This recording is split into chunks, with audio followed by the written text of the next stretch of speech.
Sa pagpapatuloy ng mga balita sa Police News Network, kulungan ng bagsak ng isang lalaking suspect sa karnaping matapos itong masakote ng pulisya sa isinagawang operasyon sa Marawi City, Lanao del Sur. Yan ang ulat ni Pacho Human, Judy Ann Alibo.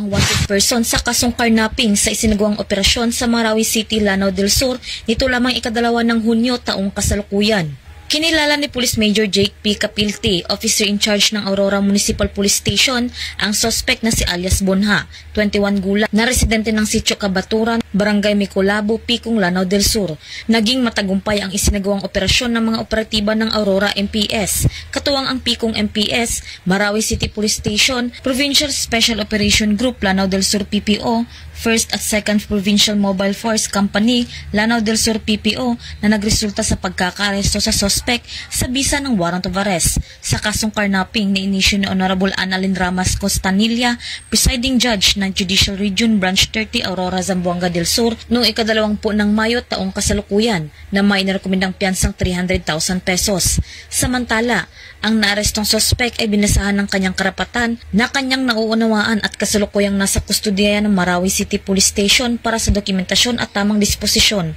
Patunay lamang na ang pambansang pulisya, katuwang ang iba't ibang ahensya ng gobyerno ay patuloy sa pagpapatupad ng kanilang sinumpaang tungkulin kontra kriminalidad na naayon sa mga programa ni Pangulong Ferdinand R. Marcos Jr.